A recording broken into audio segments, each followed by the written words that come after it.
East and West Learning Connections East and West Learning Connections helps people of different cultures break barriers and connect with each other. Together, let's make learning and connections happen.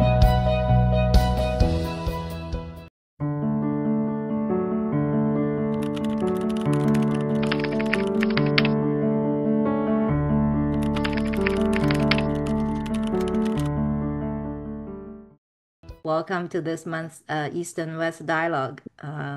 The topic of today's dialogue is creating and growing Mulan International Film Festival in Toronto. We are a federally registered not-for-profit organization. The mission of our organization is to help individuals from diverse cultural background to contribute and succeed in a multicultural environment. We offer many programs to public and members and strive to build meaningful connections among individuals across different cultures. I know Mulan International Film Festival is also a not-for-profit federal registered organization dedicated to showcasing the best of Chinese language films and pan-Chinese cinemas. I'm a big fan. I think I've watched Wei speak a couple of times.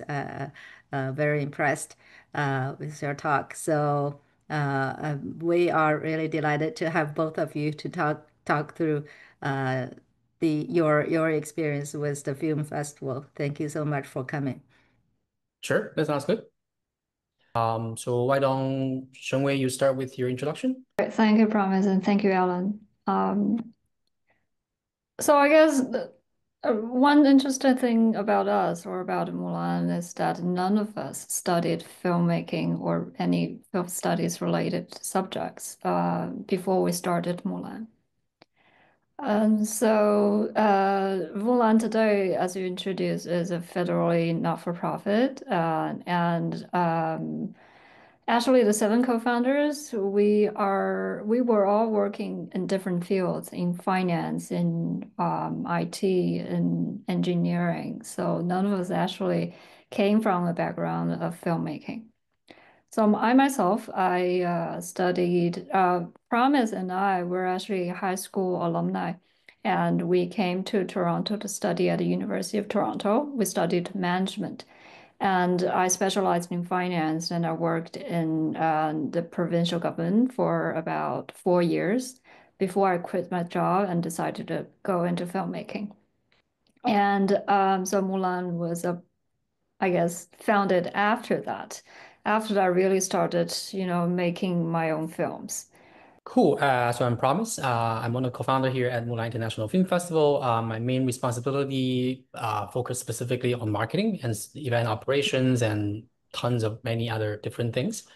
So my day job or my main job is as a programmer, and I really does have nothing to do with film other than the film festival itself. And if I'm being honest, I guess throughout all the mediums, film is not like my favorite. But here I am doing a film festival. I think that is a testament to, if you want to do it, you can do it. So I guess first we want to talk about how the film festival got started, as none of us are actually in film. And actually we don't even study anything that has to do with art. So we're all in engineering, programming, commerce, all the sort of the boring Asian majors that you would have. So why don't you take over, SHEN Wei, on the founding story, the fascinating founding story? Okay, so I guess the starting point was really I decided to quit my job and then go into filmmaking. But then all my friends around me, all my family, none of them were actually in this industry or in this field. So I remember that was back in 2017, one summer evening. I was walking down the street, University Avenue specifically. I was walking down the street with Tom. Tom is also our co-founder and now the executive director of Mulan. And so I was talking to him, like, how hard it is for an Asian and specifically an Asian woman to be able to start a career in filmmaking in North America, because that was before the whole Me Too movement and before there's awareness regarding gender inequality in this industry, and before any kind of recognition in terms of the ethnic minorities being able to create their own stories. So that was 8 years ago. And then so if you look at the Academy Awards or all the prestigious film festivals in the world, and you look at Best Director winners, there's actually very, very few women. It's like you could count with your one hand and winning the Best Director award. And yeah, so that was the harsh reality. And then Tom made a joke and said, "Why don't you start your own film festival so then you could present your own work?" And we all laughed and we thought, okay, this is a brilliantly stupid idea. And yeah, so then 6 months later, we started really seriously thinking about this because although we came from all different backgrounds, but back then when we were still in university, we actually hosted a lot of events together, and we also published a Chinese magazine called the UT Chinese magazine. And so that was, I guess, the foundation of everything. Um, so yeah, so for us, running a film festival, if we look at it this way, it's just okay, you get a copy of the film, you get an authorization from its distributor, and then you book a theater, you screen it, you sell tickets and then you screen it. You hopefully that someone can buy some tickets and then you host the screening and then that's it. And then for a film festival itself, you just repeat it 20 times. So we really look at a film festival from an event planning kind of perspective, without knowing too much about this. But also we did a lot of work ourselves. It's like looking whether or not the Toronto will have an audience for just in general Chinese language cinema. So we looked at the census, we look at all the geographics and everything, and we also look at the because a lot of film festival or arts organization in Toronto in Canada are operating as charity.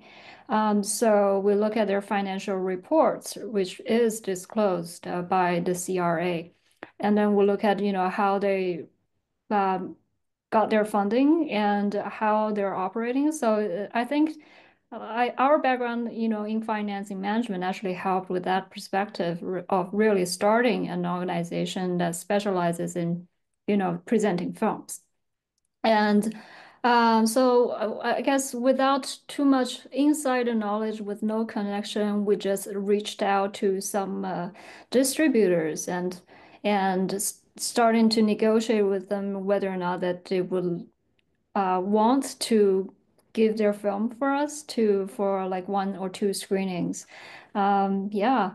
Yeah, I remember it was after our first or second edition, and then one of the professor at the Film Study Institute at U of T, uh, he interviewed us, and then he asked, what's your background? And then we said it, and then he was like, so none of you actually started film or film study? We're like, yeah, and he said, oh, no wonder you can run such a smoothly run and good film festival, because he said he actually tried to run a film festival or a film screening series with some of his scholars or friends. And after that, they just never spoke to each other ever again. I guess because, artistic difference or stuff like that. And we really sort of have a very long working background history. And then we sort of come into it from a more practical and a more sort of like we know what each of us are good at. And then we just leave ourselves to do that one thing and then come together, become a film festival. And I guess, we are an audience-facing film festival. Like there are like 2 different type of film festival. You have TIFF, that's really have a strong basis on audience, and you have film festival like Cannes, which is more like an academy-driven kind of thing. We are in the former camp. Like one of our main challenge starting from year 1 is how to attract audience to the film festival, and we practically try everything. We try running campaign on Facebook, through like basically pay campaign, which is insanely expensive and not all that good. And we also try to basically send out flyers and poster in other people's offline events. And I remember one time we were at this particular outdoor film screening and we were handed out flyers. And then there was like this random person just came up to us and be like, "Are you a spy from China?" And that is like really a weird kind of statement to us because we receive funding from the Canadian government. And then we sort of, have to tiptoe around censorship and stuff like that so that we can have filmmaker coming over here while still try to maintain our own artistic independence. So that statement really sort of capture like the general atmosphere for anything that has to do with Chinese cultural or anything that has a Chinese flavor to it. Yeah, I guess that's sort of, the founding and then sort of my perspective to it. That is really fascinating. I never thought that this whole festival was created by people without art or filming. So we started in 2018 and we took a hiatus of 2 years because of pandemic. So this would be this year, current year would be our 6th edition. So the question is about sort of the lesson learned or experience from us attracting more audience members. So I guess I'll start first and then SHEN Wei can fill in the gap. I mean, it is always hard. And we also talk with other film festivals who are way more established and bigger in size to us. And they would just tell you, it is always challenging. Even for TIFF, they have films that they even struggle to sell. And it could be films that, feature big stars. So I guess a lesson learned is that you just couldn't take things too far. I remember for the first year, we rented out 2 theaters at the same time. One of them, one is a smaller one that right now we favor in its town hall. And then the other one is EAWLC Theater, which is another theater at U of T, has 500 seats. And that is an insanely big theater. That's almost impossible to fill. So I guess, the key lesson here is that you have to take it one step at a time. And because, a film festival spans so many days, you have so many screenings, there would be films that are more popular and there would be films, coming from the more emerging filmmakers. And it is very obvious to see that the first one would be easy to sell and it could be a sellout event, while the second one is going to be very difficult to sell. And I guess here the strategy that we take is that we attract people by selling them the ticket to the first category, the more famous, attractive, classic films, and then try to convert them into trying, this is something you like, then why don't you also try this? All the cool kids are having this one. So my perspective is more from a programming perspective. I always give Promise his marketing team a hard time. I said, well, we have to program this film. This is very important. It's an emerging director, but they have potential. We have to get them like right now before they go on to make bigger things. And so that's really hard. But I think this difficulty or this challenge is not just, our own challenge. It's actually being how I think it's an overall challenge because a cinema or the film industry is struggling. And often you would hear that, okay, cinema is dead, theater is dead. I'm sure everyone has heard something like that in the past. And particularly since the beginning of the pandemic, because this actually changed the whole game. People are more used to streaming films or series at home instead of spending the money and the time and all the commute to go to a theater and see something that they're not too sure of. They can, just pause and do something else and come back to it or not come back to it. So I think this is an overall challenge. But I think there's also opportunity beneath that because I think film festival, if we look at it in this way, serves another purpose. It's actually its social aspects. It's a gathering, basically. It's a gathering. We do audience surveys all the time, and we hear that a lot of audience, they would actually want to discuss the films with other audience members or with the programming team, with the filmmakers. I think it was that perspective that makes an in-person going to a theater to see a film more important, or more important than just seeing the film yourself. I think the film festival itself serves that purpose of connecting people from all backgrounds and from who have very diverse opinions on one work. And sometimes, like Promise said, that we have to cultivate this market, I guess. Because sometimes I intentionally pick something that is really challenging, it's very static shots, long takes, a one take that can last 4 minutes and nothing really happens in this one shot. And then you would see that the audience started to leave one by one. But then there's always, a handful of people would stay till the very end.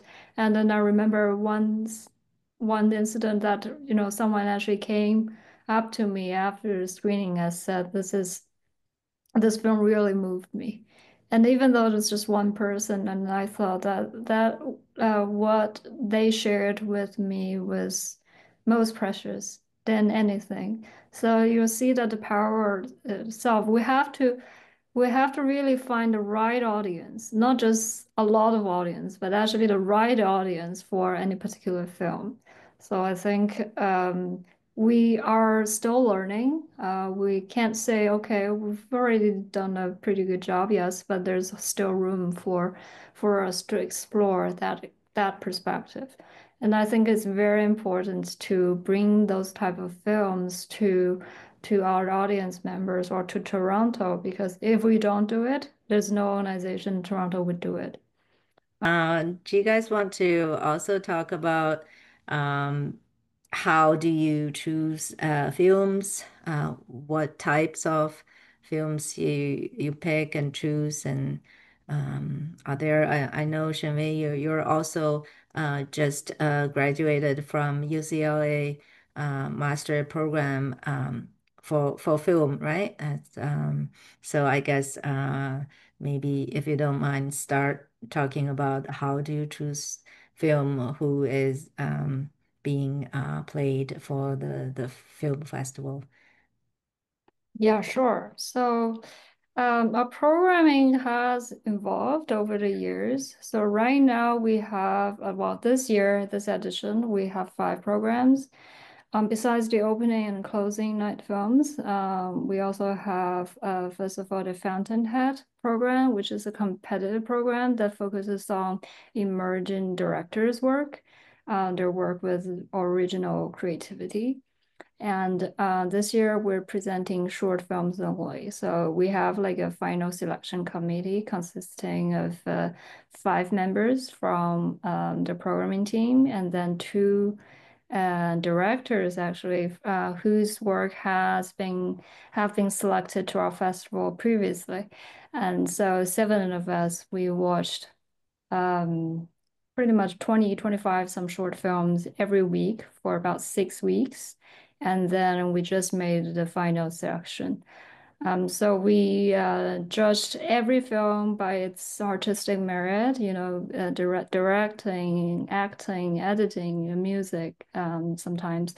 And so we write our own notes, and then we meet every week to discuss the films that we have watched, and put some of them on the pending list. And then in the end, we would make a decision. Like, we look at the potential to see if these directors they have like this artistic talent that would help them go a long way.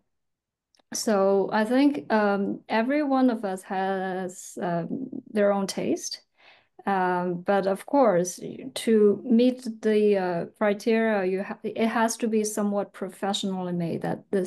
You will need to be professionally trained to be able to make a film, and then to be able to meet, I guess, the minimal standards, if we should say, if there is a standard.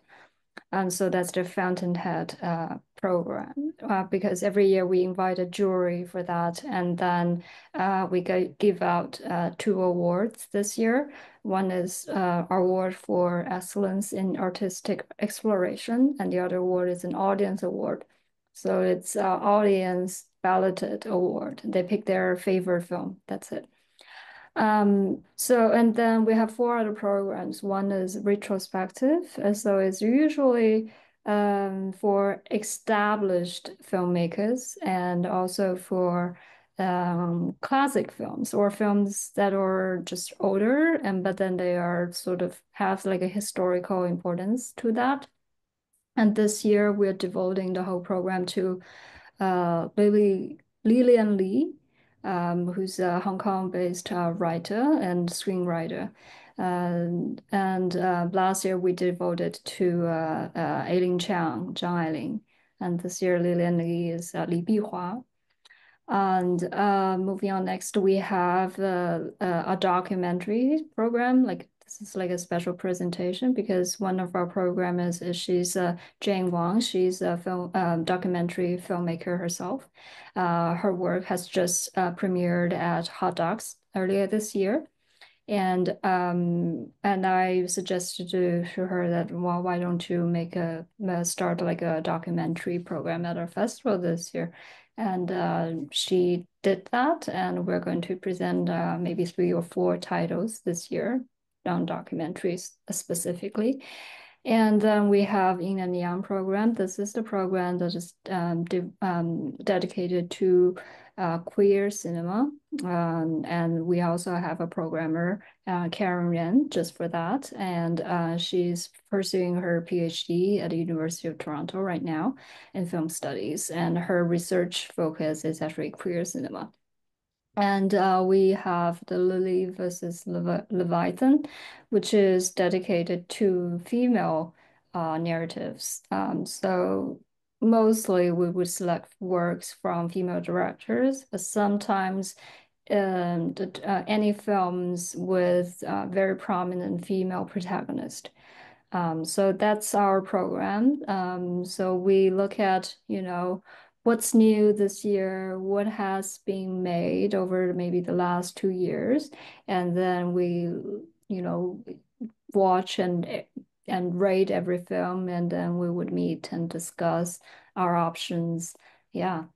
So Shen Wei talk about how the films are selected, but I also want to emphasize that programming goes beyond just that, because if you look at the structure of our film festival, the film that we selected within one single program, they talk with each other. They sort of become an article and an essay. We chose them to be in that specific program in that specific year for a reason. There's a story to be told. And even within one screening event, for example, if we have 15 shorts, they will be chopped up into different screenings because you couldn't screen everything in one go. Then how do you chop that up? And even if you make these 5 films would go together, what's the sequence of them? That is also a programming decision. That also tells a story. That they're also thinking behind that. And for you to really experience it, you have to come and see it. So you're asking really, could you speak a little bit more details on how do you create a narrative in terms of Yeah. how to program? I guess from audience perspective, like I'm probably thinking myself, okay, I'm probably gonna pick some film to watch, like what type of movie will be there, and like how would I be able to choose them, I guess. Yeah, sure. I think this, if we're talking about like different themes or anything, it's usually inspired by the films themselves. So every year is kind of different, because that really depends on what's available on in that particular year, but somehow this year, for example, we got quite a few films that is on female experience of having a baby, whether or not that is about their pregnancy or about abortion or about, they have like a depression after having a baby. or taking care of the baby. So it's really the young mother's role. So you would expect, but really that really doesn't depend on our programming team, because that's what we see this year. And I guess that tells a sort of the trend of what female filmmakers are looking at the moment. I guess it will be different as we go further.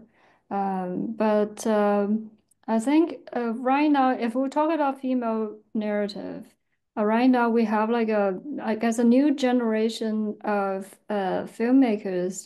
They study filmmaking abroad, in North America or in Europe, and that they're about 20 something. They're at this age. And a lot of them would,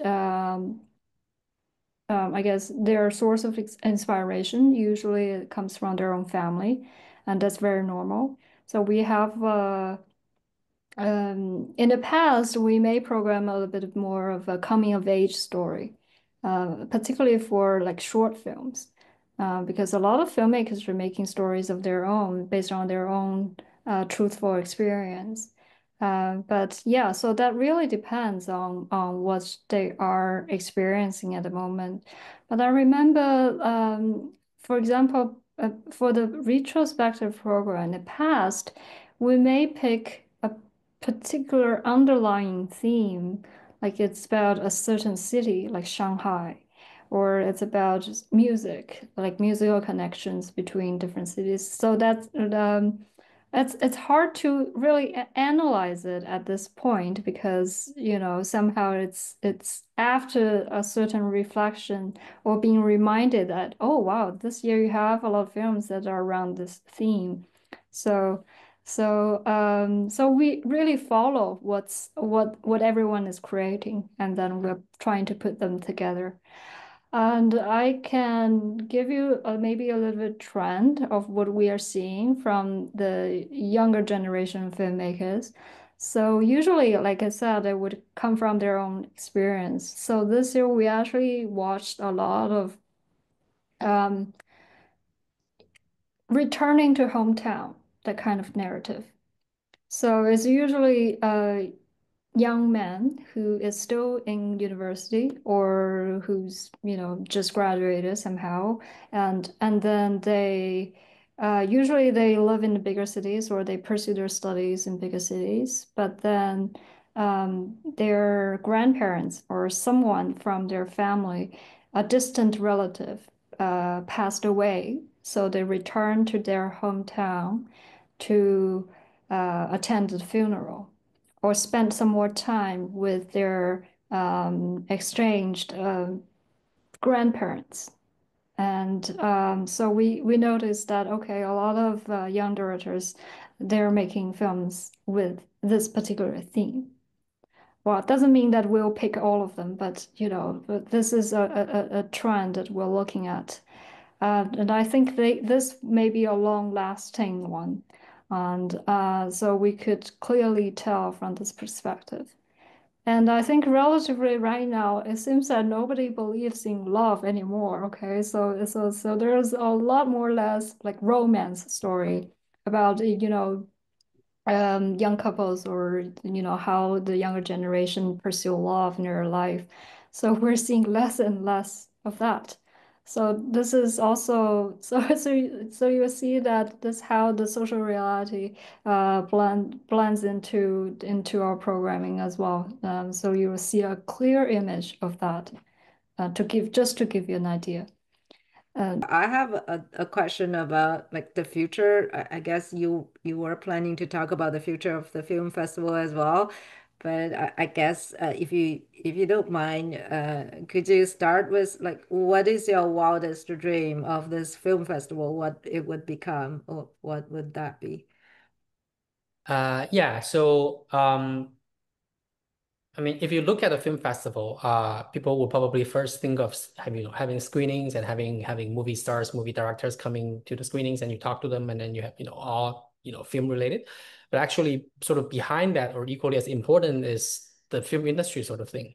So you would have film market where basically people bring their, a film that was just made, and then they try to find distributors, find people to promote the film. And then you have pitch competition where basically you bring your scripts and then maybe a small scale team, and then you're trying to look for funding, look for more recognition, look for support for equipment and stuff like that.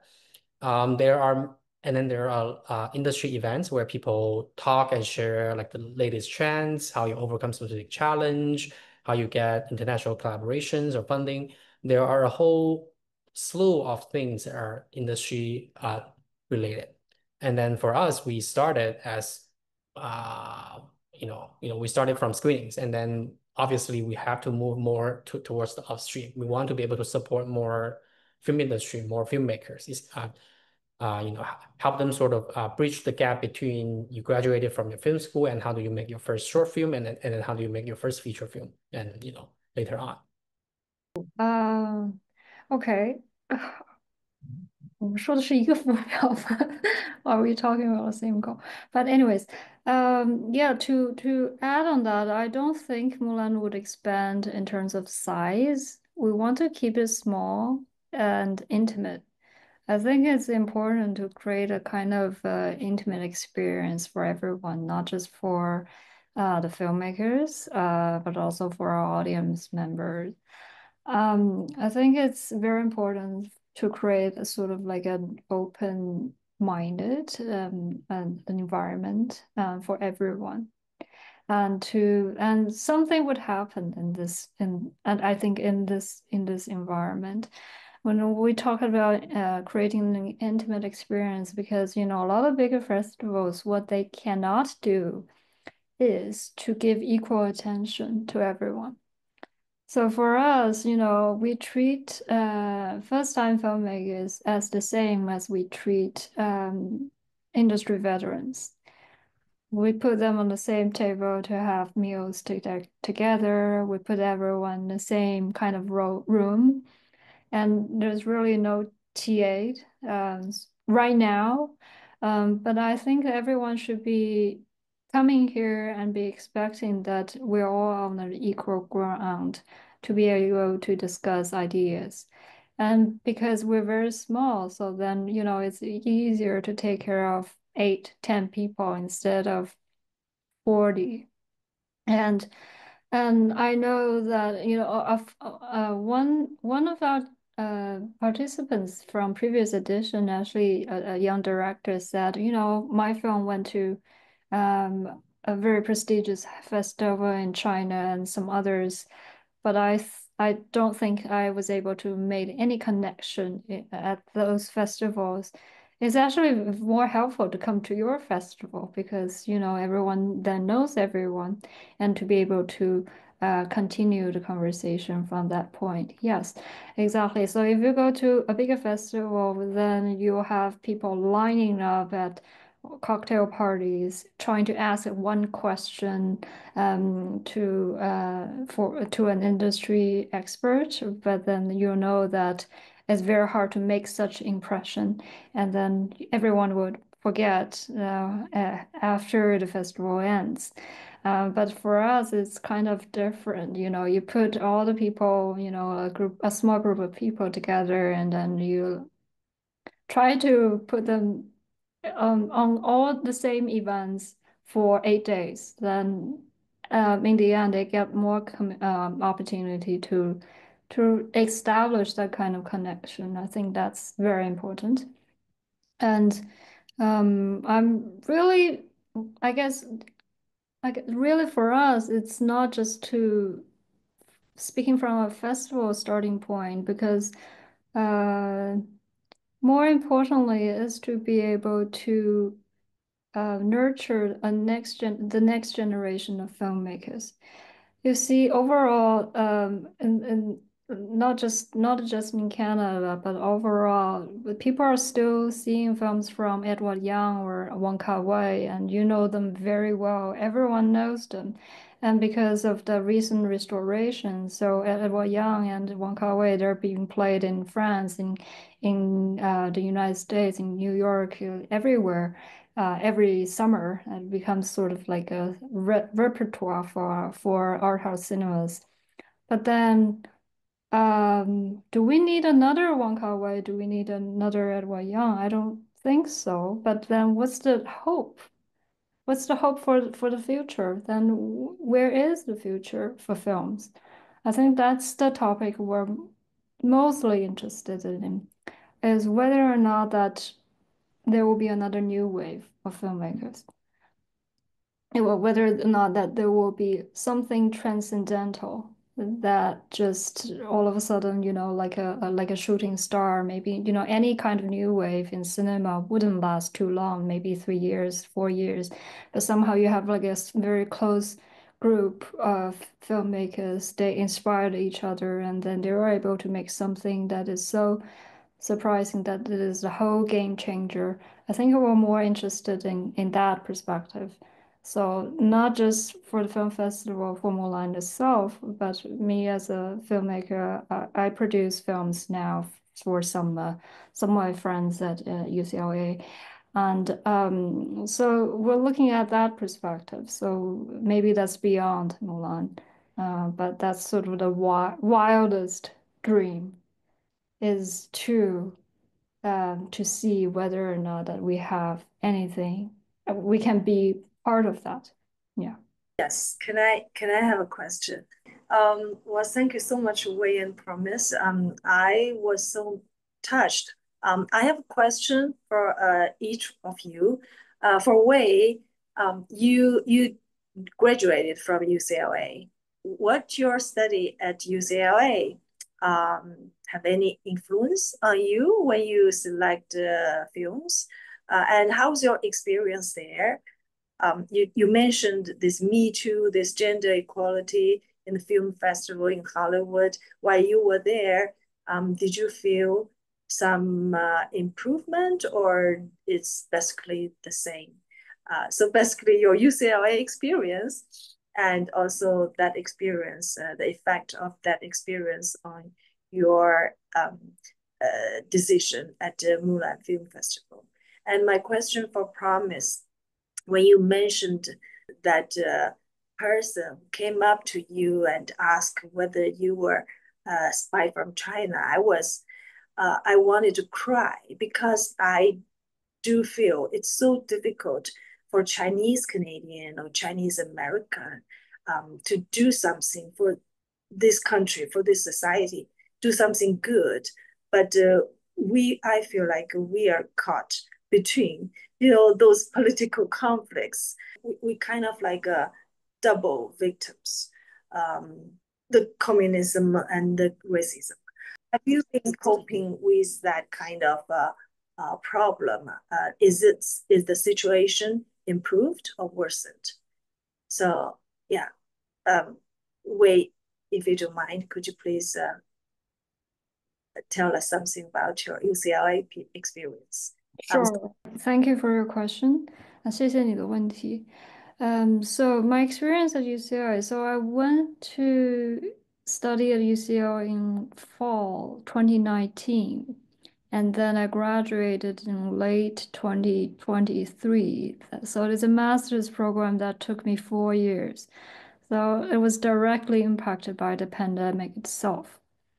So I remember, so it was the second quarter, so it was the winter quarter in March 2020, and just 2 days after I wrapped my own shoot for my first year project, the school closed down. So then we started 1 year and a half of online film making courses.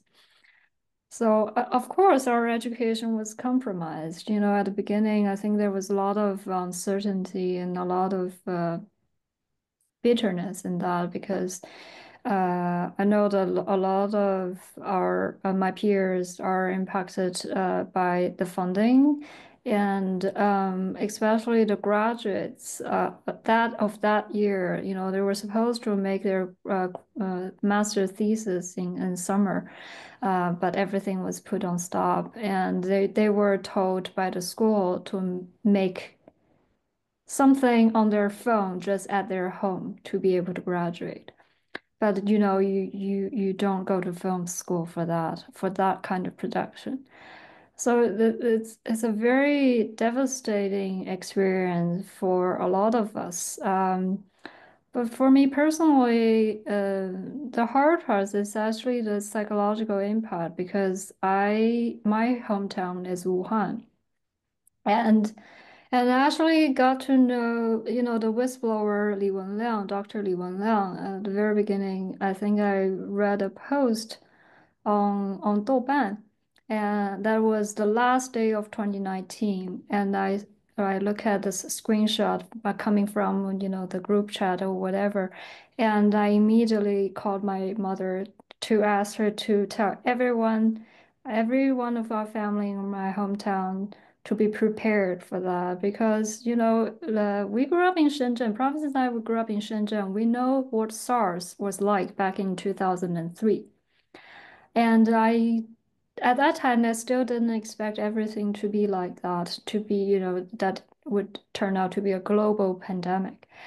So I remember every single day I was scrolling the news of what's happening in my hometown, and in the meantime, trying to keep up with my schoolwork and thinking, you know, what's the meaning of all this? Because I'm trying to prepare for my stupid film that really has no importance, and then while people are dying in my hometown every single day, what's the point of that? And I think that yeah, you know that has a long-term impact on me, which I don't think it's which I think I'm still processing that this hasn't ended, and it's going to affect my creative work. So that and you know and so well maybe it's not the right time to share more about this at this moment, but I just wanted to know that the you know that's my personal experience. So then I came back to Mulan, and after the pandemic, after cinema reopened, I said, well, why don't we first tried it out, even though, you know, we're sort of the first group that went back to Innes Town Hall to start some screenings. At that time, cinema was capped at 50%, but still we said, well, let's do it. So I think, yeah, that would just give us, well, give me personally a sort of this eagerness or this well, I would say eagerness to continue no matter what I do. But also it was during this time that I said, well, I realized that, you know, how many people it would take to make a film. When you're being isolated at your own place for every single day and then didn't really talk to anyone and all you see is really the Zoom screen as what we are seeing now, then what's the importance of creating something? But I think it is just uh, this whole experience actually helped me to understand what's really important in life and for me as a person, not just as, you know, someone who runs the festival. I can't say that it would directly translate into any programming decision, but it will translate into something that would go a long way. So that's my, you know, experience at UCLA. And in terms of gender equality, my last quarter at UCLA, I took up a course with the theater school. They have like a pretty good costume design program, and they had like a guest artist in residence. And in that particular course is about Titanic. Titanic is my favorite, you know, film when I was a kid. I don't think I understood it very much at that time, but I was just naturally attracted to it. So the costume designer, Deborah Scott, was the artist in residence, and she basically came to the class every week and shared her experience. You know, she's I think she's 71 now or 70 something. And then she also designed Avatar, the whole Avatar series.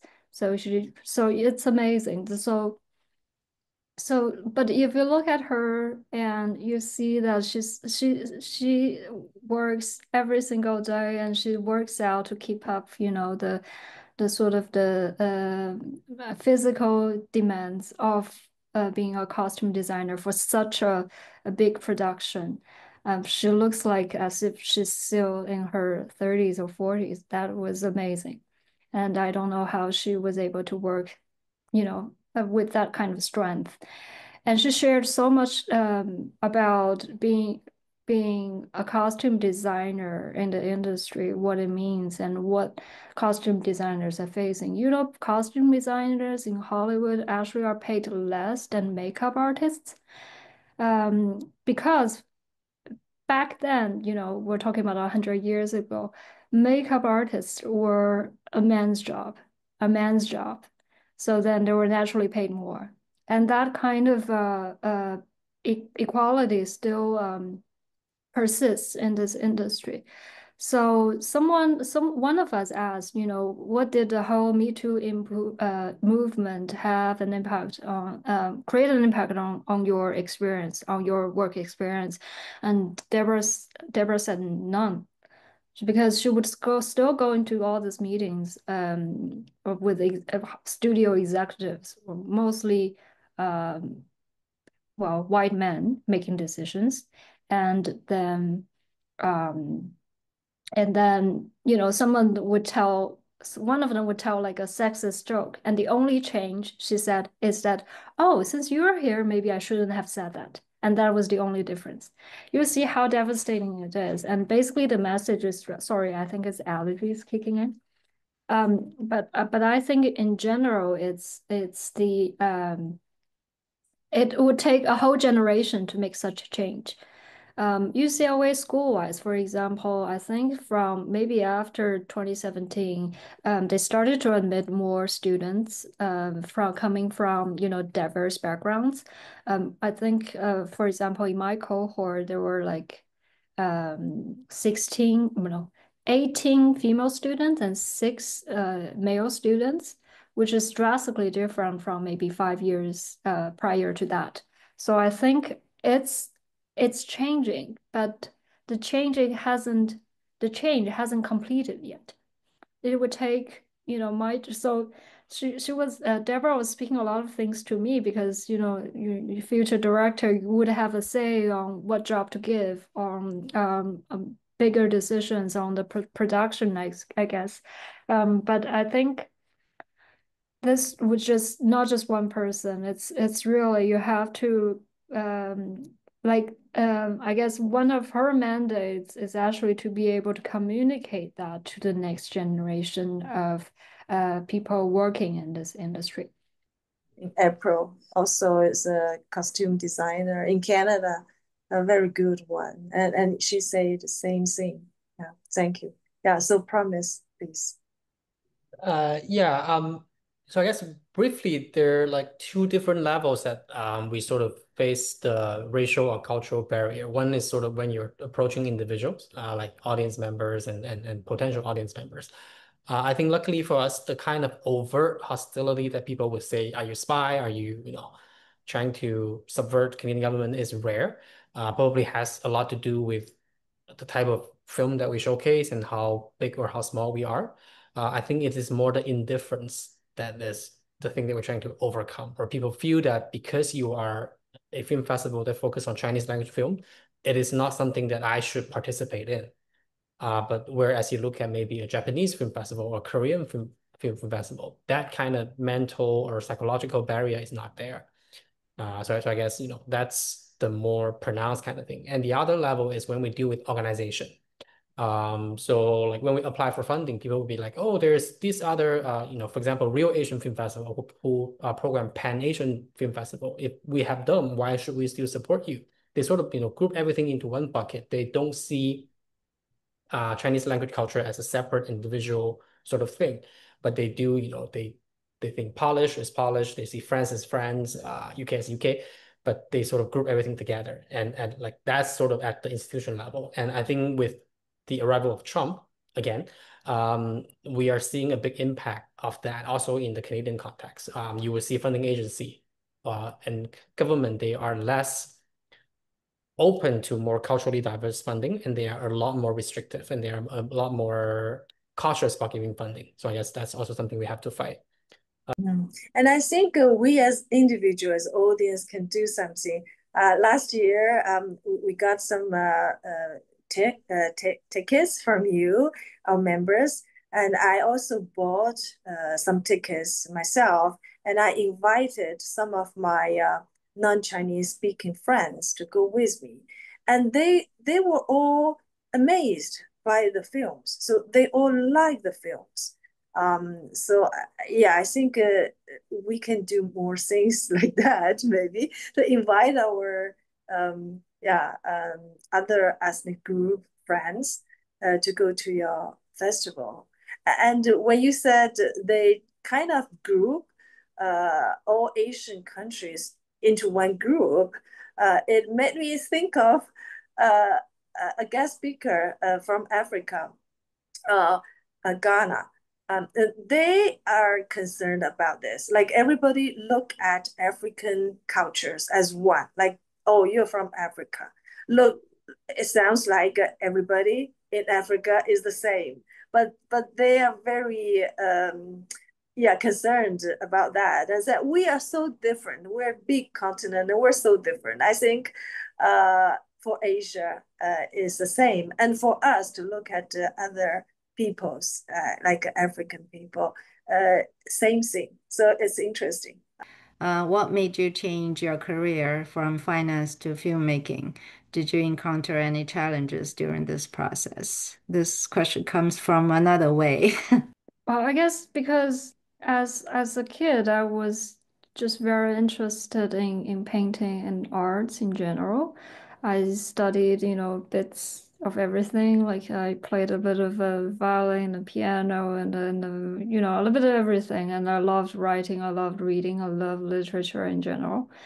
So, but I was never really encouraged to pursue a career in the arts. I guess when I was, 4 years after working as a financial analyst for the Ontario government, I sort of encountered like a quarter life crisis because, some of my younger colleagues were already calculating their pension. And then a lot of, I guess I was maybe the second youngest one on the whole floor. A lot of my colleagues were like 50s and 60s, and I guess every 2 or 3 months there was somebody retiring, I guess. And I started to really think, okay, if I really can't imagine like doing the same type of work over the years. But I think essentially a 9 to 5 job is all kind of the same.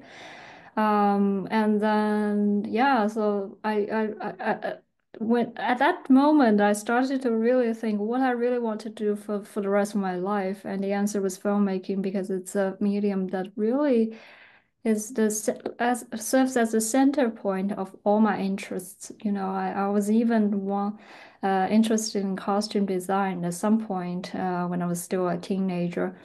But anyways, and I quit my job without letting my parents know the decision because I know that they would say no. Then so I did that, and of course I faced a tremendous pressure from my parents. As Chinese, I think all of you know what that means, and so it took some time for my parents to calm down and and really support that decision. But otherwise, I guess at that time it was really um, there is no foreseeable path for this kind of career because even now, after I graduated from film school, a lot of friends we were still talking. Okay, we graduated and we're jobless, but what do we want to do to be able? What can we do to really to make something that we really want to make? Okay, financing is an issue and everything like that. But naturally, that's what to expect. Even like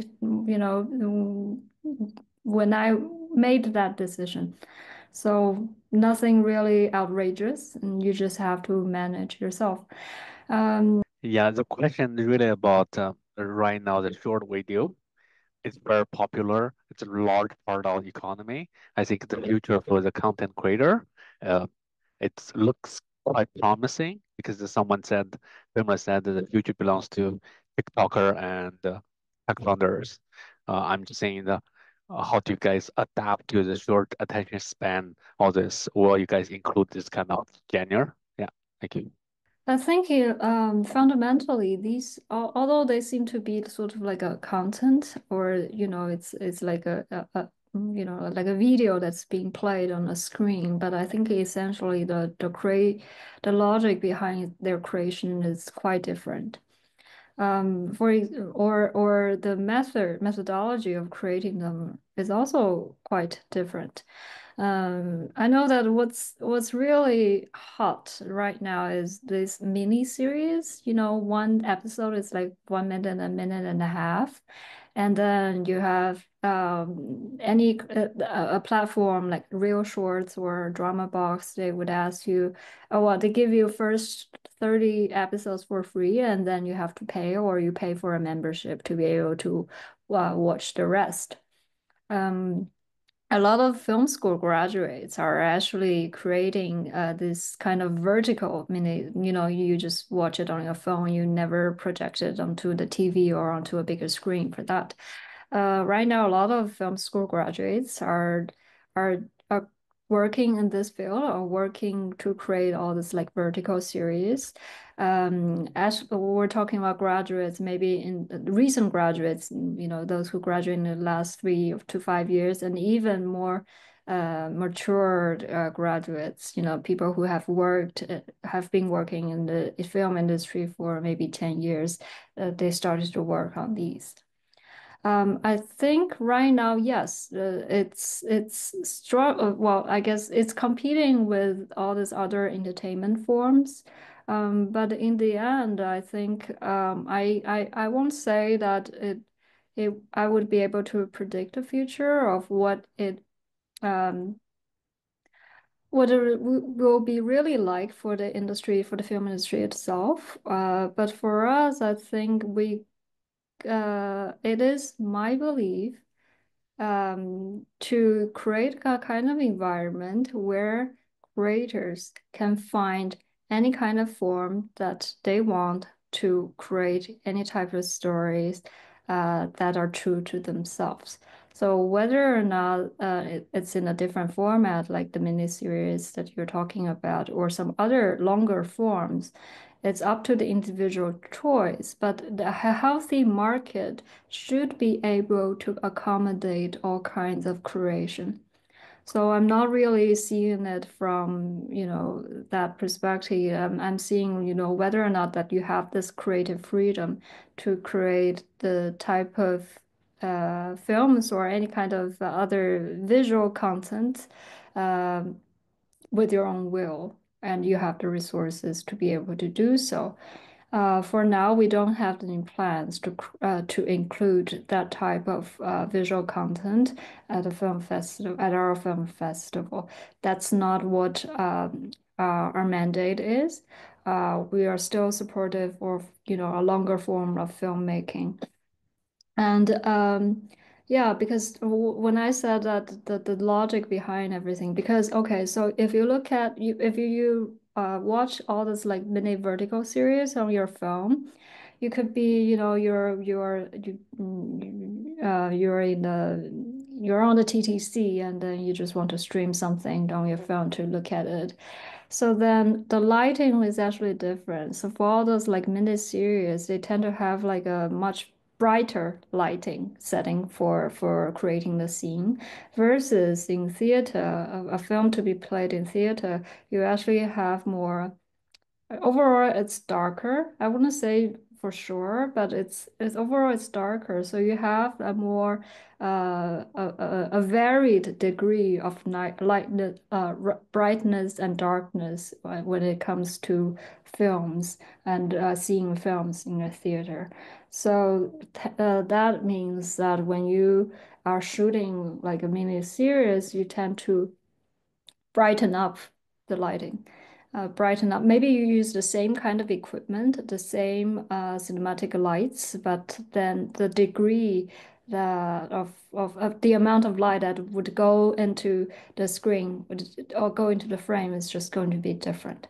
So it's different logic. You have to. It's not an easy adaptation. So if you work on one field, it's very easy to actually develop that kind of habit, and then when you come back into filmmaking, you'll find that things won't work anymore.